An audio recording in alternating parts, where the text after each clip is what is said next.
الصلاۃ والسلام علیک یا سیدی یا رسول اللہ وعلی آلک و اصحابک یا سیدی یا حبیب اللہ۔ آج ہم وظیفہ عمل بتانے والے ہیں کہ جو لوگ کہتے ہیں کہ میرے ہاں اولاد نہیں ہو رہی، اس کے لیے باقی اللہ تبارک و تعالیٰ کرم فرمانے والا ہے، وہی سب کو عطا کرنے والا ہے۔ ظاہری اسباب اختیار کرنے کے ساتھ ساتھ صدق دل سے اللہ تبارک و تعالیٰ کے حضور اپنی بے چارگی کو بیان کر کے خوب دعائیں مانگیں۔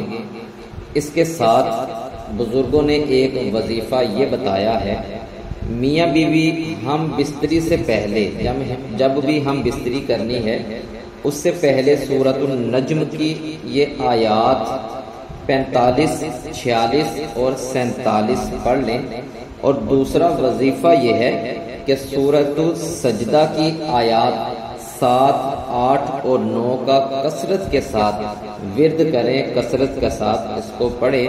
اللہ تعالی سب کی مشکلات کو آسان فرمائے گا۔